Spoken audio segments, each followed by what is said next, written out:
A espiritualidade de Jesus, mística e política. Esse é o 6º vídeo dessa nossa minissérie, mini maratona, falando desse tema maravilhoso, espiritualidade, o caminho de transformação. É um caminho para a transformação, a espiritualidade. Não tem como ter essa experiência e não se transformar.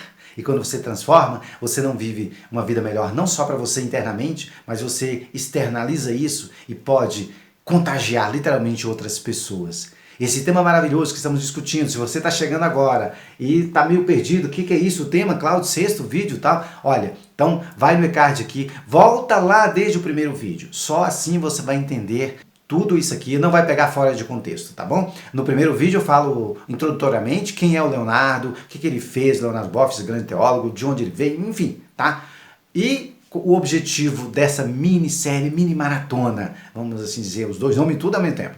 E eu estou discorrendo, a gente está falando sobre religiões, falando sobre fé e falando sobre espiritualidade. Então volta lá para entender, vamos aqui para frente. Se você já está aqui comigo, né? Já assistiu os demais, vamos continuar. Quem não ainda, volta lá, porque senão não vai entender nada, vai tirar frase de contexto e vai dizer que o Cláudio, que o Leonardo falou isso, falou aquilo. Não coloque palavras nas nossas bocas. Seja ético e entenda todo o contexto para depois sair falando. Então, olha só, Jesus, né? A espiritualidade de Jesus, mística e política. Estimo que Jesus Cristo, diz Leonardo, é uma leitura comentada, teve duas experiências de base, né? Verdadeiras pilastras que até hoje sustentam o cristianismo como caminho espiritual e como igreja. Uma experiência mística e uma experiência política. A primeira, né? A mística, é a experiência de sentir-se filho de Deus. Ela se expressa pela palavra Abba, que nos vem diretamente da boca de Jesus histórico. Abba é a linguagem, né, das crianças para com seus pais e avós, carinhosa, paizinho, papai, né?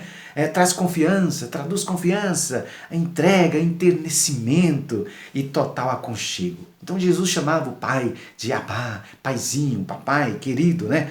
Esse paizinho em todas as características, tem todas as características de mãezinha também, aquele que ama, né? Porque é cheio de infinita misericórdia, porque perdoa os ingratos e maus. Ele é o filho, ele é o pai, melhor dizendo, do filho pródigo, que prescruta a curva, fica olhando a curva na estrada, né? Para ver se o filho regressa. E quando vê, ele corre ao seu encontro. Não é um pai arrogante, ficou aqui, que vem até mim, então pede perdão. Não, ele vai até o encontro do filho e o abraça e o cobre de beijos. Esse é o amor do pai, do paizinho querido, né? Não é só o filho que se converte ao pai, literalmente, mas é também o pai que se converte ao filho naquele abraço, naquele beijo. E aqui reside a originalidade da experiência espiritual de Jesus. Portanto, é um Deus que tem entranhas e por isso se transforma interiormente e se comove. É um Deus mais pai do que mãe e mais mãe do que pai, tomados isoladamente. Nossa, fantástico isso, gente. Então, ora, ele continua. Todo aquele que fala com Deus chamando de Abba, paizinho, sente-se filho querido. Essa é a consciência de Jesus, de ser filho do Pai. E podemos discutir quanto quisermos, tá? Como fazem os estudiosos dos textos do Novo Testamento, sobre o tipo de consciência que Jesus tinha de si mesmo, como ele se considerava e tal. Muitas são as respostas, todas são polêmicas. Sentia-se profeta, um escatológico, um libertador, o filho do homem. Sobre todos esses conteúdos podemos discutir. Indiscutivelmente, porém, é o fato assegurado que Jesus chamou Deus de paizinho e se chamou de filho em sentido absoluto. Entre pai e filho há uma natural correspondência. Quem se diz, né? Presta atenção, quem se diz pai, diz também filho, e quem diz filho, diz também pai. É uma questão de lógica, que em Jesus não era lógica, mas uma experiência de afeto, de amorosidade e da extrema intimidade com Deus. Como Jesus é um irmão nosso, portador da mesma humanidade que nós, em sua consciência significa uma porta aberta para cada um de nós. Ele abriu a possibilidade de nós também fazermos essa experiência de Deus como paizinho e de nos sentirmos como seus filhos e filhas queridos. Lindo isso, né? Essa é a nossa suprema dignidade, de sermos da família de Deus, de carregarmos dentro de nós e de Deus carregar dentro dele. Nós carregamos Deus dentro de nós e Deus carrega nós dentro dele. Até hoje o cristianismo não conseguiu universalizar essa experiência para todos os seres humanos, por mais diferentes e o mínimos que sejam, todos, filhos e filhas, queridos do Pai e da Mãe celestiais. Como seria diferente?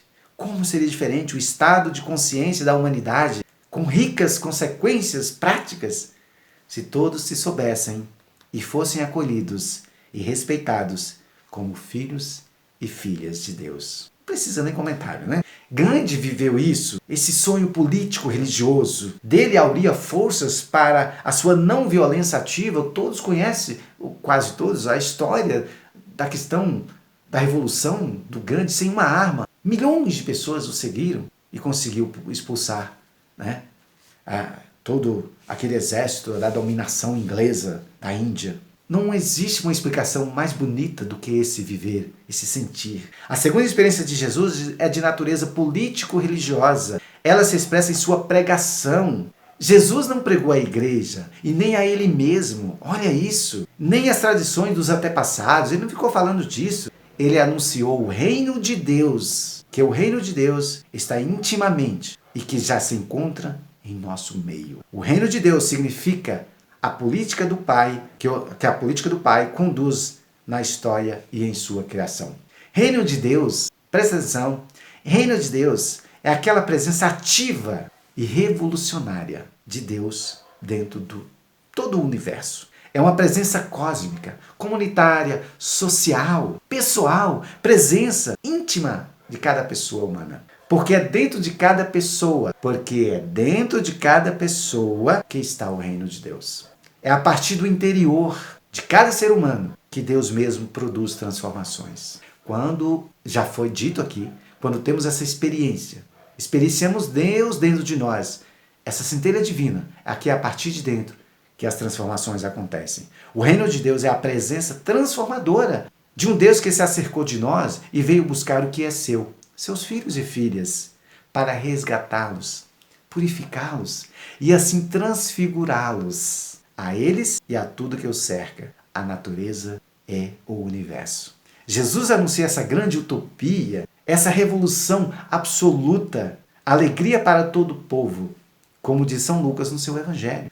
A conversão que Jesus cobra é a transformação espiritual. Transformação, conversão. Quando você transforma, você muda. Quando você converte nesse sentido, você muda. Converter em outra coisa, transformar em outra coisa. E é isso que ele quer, que realizemos a essência da espiritualidade, como definiu lá, eu falei do Dalai Lama no outro capítulo, né? O que é espiritualidade? É aquilo que produz uma transformação em nosso interior. Essa é a verdadeira espiritualidade, né?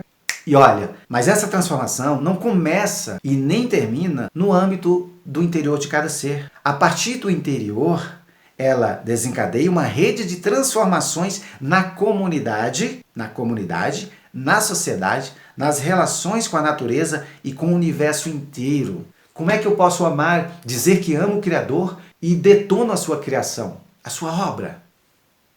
É incongruente. A minha mudança interior, ela tem que se espalhar para a sociedade, para a comunidade, para o social, para tudo. Então, para Jesus, essa transformação deve se iniciar pelos últimos dos últimos, que são os pobres e condenados da terra. O reino de Deus começa por eles. Bem-aventurados os pobres, porque de vós é o reino de Deus. Pobre, no sentido de entender que eu tenho essa pobreza, eu preciso mais desse Deus maravilhoso, desse Espírito, eu necessito, eu sou carente disso.